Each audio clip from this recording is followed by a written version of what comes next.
All right, here it is in all of its glory, 1971 Honda SL70. I had a blast restoring this bike. Um, Probably one of the more enjoyable restorations I've done in a long time.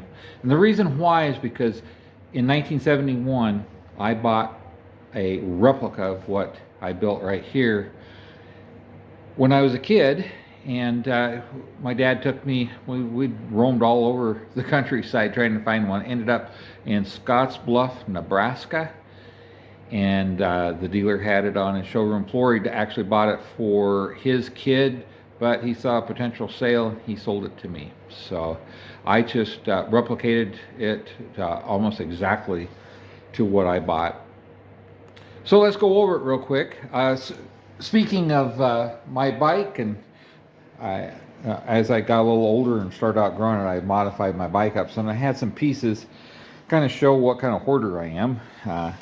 This high beam indicator and these reflectors were off of my original bike. So a little nostalgia there. Pretty much everything. The bike was missing a lot of pieces, but everything it came with is on here except for the tank. Tank was pretty rough, so I found another tank, and I believe it was original paint. It was chipped up a little bit, but the stripes were painted on, and so I fixed the chips, and then I clear coated it with House of Colors Glamour Clear, a 2K urethane, and I painted all the other parts on the bike. I also clear coated them with the same clear. I really like that clear. You can pour gasoline on it, on the tank, and it won't affect the paint whatsoever.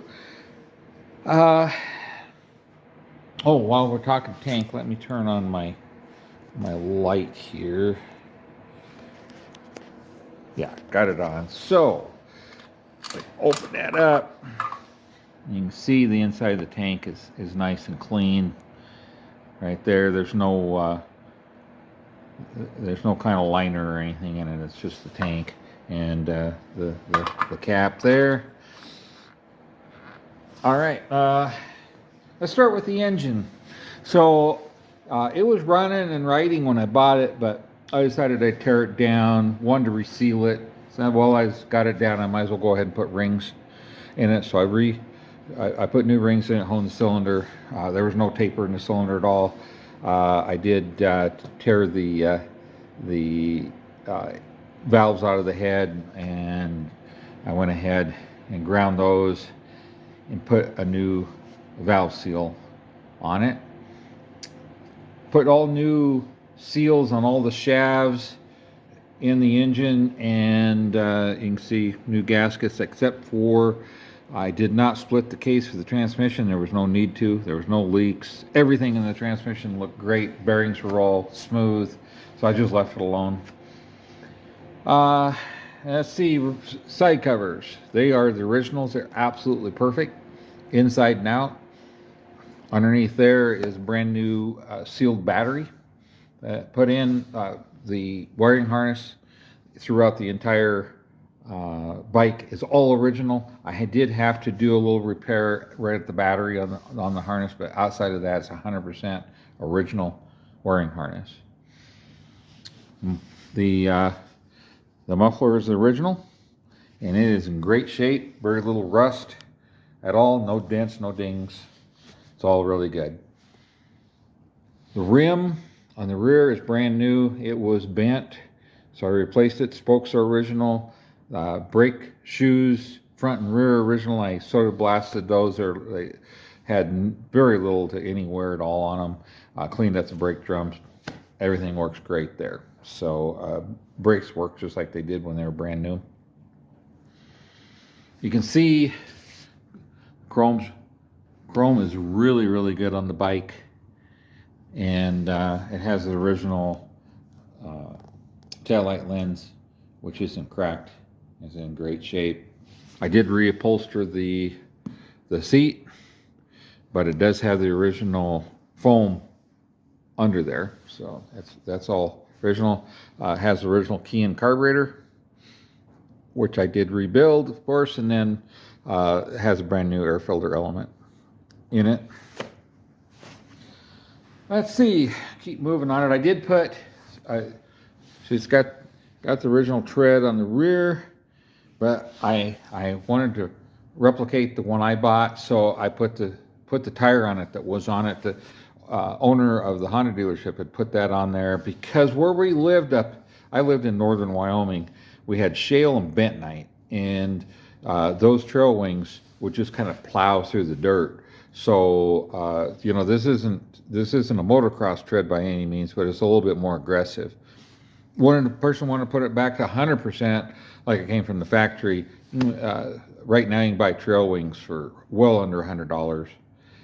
There for a while with pandemic, they're getting really hard to find and we're getting kind of pricey, but everything's kind of back to normal now. Here's your VIN plate with a VIN number on it. Matches the stamping that's in the, get around here, matches the stamping that's in the frame. There, the engine number, see if I can get down here so you can see it. It coincides with the VIN. I mean, it's not the identical number of the VIN, but it coincides within, you know, a few thousand numbers anyway. That's kind of how Honda did it. Engine right there. All right, so let's see what else. So let's look. It's got the original sprocket. I don't think this bike had a lot of miles on it because that sprocket is like brand new. So is the front one on the engine. It is an excellent. See up underneath the fender there, all the way across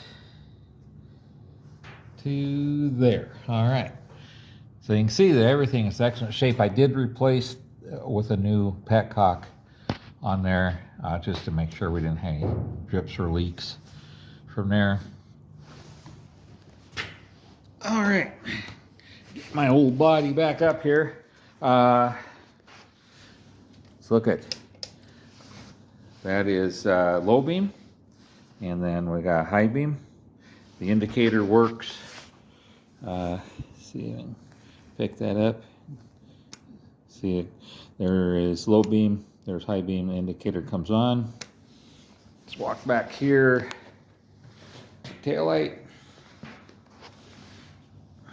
See, tail light's on. And let me reach up here and push on the brake.